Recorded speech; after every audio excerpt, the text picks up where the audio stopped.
Father, if you are willing, take this cup away from me. Still, not my will, but yours be done. He was in such agony, and he prayed so fervently that his sweat became like drops of blood falling on the ground. With these words, Luke the evangelist describes the approaching death of Jesus.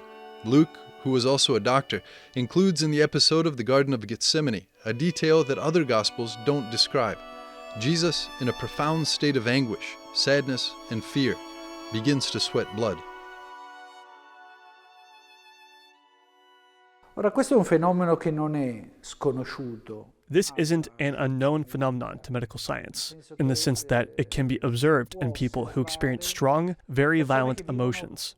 It isn't, for example, an exceptional event with those condemned to death. It is certainly due to tachycardia, when the heart beats with an elevated frequency. There's high pressure, and then a dilation of the capillaries. Now, in normal people, the dilated capillaries become red. They begin to sweat. But when all of this is very violent, then these capillaries can rupture, and therefore little drops of blood exit, which gives probable reason to what happened to Jesus in the Garden of Gethsemane.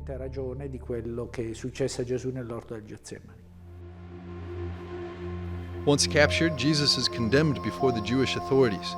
In the Sanhedrin, Jesus is accused of blasphemy for being declared the Son of God.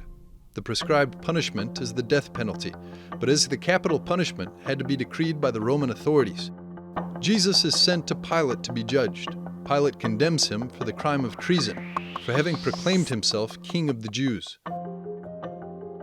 After the public trial, Jesus is stripped down and scourged.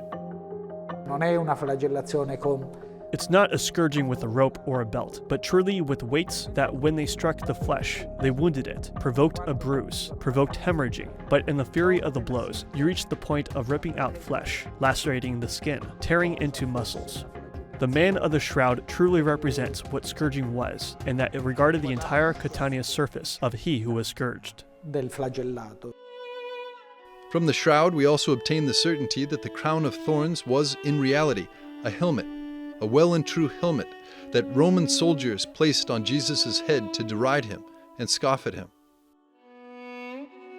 Jesus, at this point exhausted, is led to Golgotha, carrying upon himself for nearly 600 meters a weight of approximately 90 pounds, the patibulum of the cross, that is, the horizontal axis upon which his hands were subsequently nailed.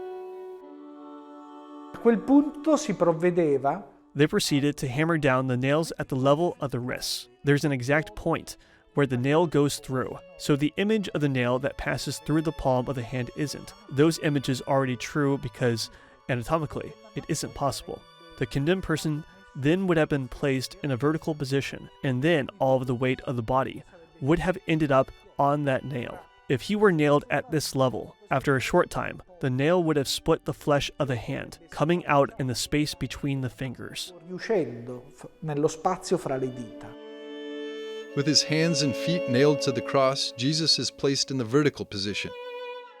A partire da quel momento il crocifisso Starting from that moment, the crucified person begins to suffer between asphyxiation and pain, because the arms splayed out on the cross hyperextended the condemned person's thorax, as if he was in a state of deep inspiration, but he's unable to expel air. So it's not an asphyxiation because he's unable to take in air, but because he's unable to expel it. è un'asfissia perché non riesce a buttarla fuori. Losing blood, already exhausted, the moment arrives in which the condemned person no longer has strength. At that point, he dies of asphyxiation. Riguardo alla morte di Gesù, Gesù non morì. Regarding the death of Jesus, Jesus probably didn't die of asphyxiation. He didn't die as any other person condemned to crucifixion would die. And how the two thieves died. The Gospel of Luke says that Jesus cried in a great voice, "Father, into your hands I commend my spirit."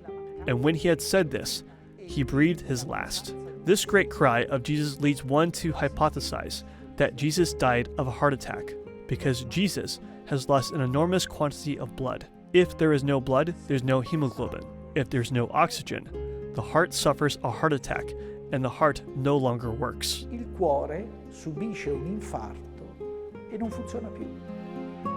Paraphrasing the words of Pope Francis, the physical passion of Jesus can be a source of hope and courage, teaching us that each of us is personally loved up until the end.